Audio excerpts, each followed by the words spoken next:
ಓಯ್ petrol ಹಾಕಯ್ಯ. Helmet ಇಲ್ಲ ಅಂದ್ರೆ ಪೆಟ್ರೋಲ್ ಹಾಕಲ್ಲ ಸರ್. ಏನಯ್ಯ ತಲೆ ಎಲ್ಲ ಮಾತಾಡ್ತೀಯ, ದುಡ್ಡು ಕೊಡಲ್ವಾ? ಹಾಕಲ್ಲ ಸರ್. ನಮಗ್ ಲಾಸ್ ಆದ್ರೂ ಪರವಾಗಿಲ್ಲ. ಇವತ್ತು ಸಮಾಜದಲ್ಲಿ ಹೆಲ್ಮೆಟ್ ಹಾಕ್ತೆ ಎಷ್ಟೋ ಜನ ಬಿದ್ದು ಅವ್ರು ಹೆಚ್ಚು ಕಡಿಮೆ ಮಾಡ್ಕೊಳ್ಳೋದು ಅಲ್ಲದೆ ಅವ್ರ ಮನೆಯವನ್ನೆಲ್ಲ ಬೀದಿ ಪಾಲ್ ಮಾಡಿದ್ದಾರೆ. ಹೆಲ್ಮೆಟ್ ಹಾಕೊಳ್ಳದೆ ಇದ್ರೆ ಯಾವುದೇ ಕಾರಣಕ್ಕೂ ಪೆಟ್ರೋಲ್ ಹಾಕಲ್ಲ ಸರ್. ಈ ಆಂದೋಲನ ಇಲ್ಲಿಂದನೇ ಶುರುವಾಗ್ಲಿ.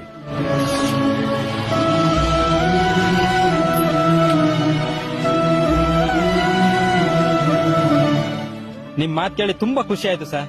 ಇವತ್ತು ಪೊಲೀಸ್ನವರು ಹೆಲ್ಮೆಟ್ ಹಾಕಳಿ ಅಂತ ಬಡ್ಕೊಳ್ತಾರೆ. ಸಾಲ್ದು ಅಂತ ದಂಡ ಹಾಕಿ ಬುದ್ಧಿನೂ ಕಲಿಸ್ತಾರೆ. ಆದ್ರೂ ನಮ್ ಜನ ಹೆಲ್ಮೆಟ್ ಹಾಕಲ್ಲ.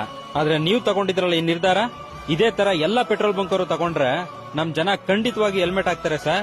ಅವ್ರ ಮನೆಯವರು ಕೂಡ ನೆಮ್ಮದಿಯಾಗಿರ್ತಾರೆ.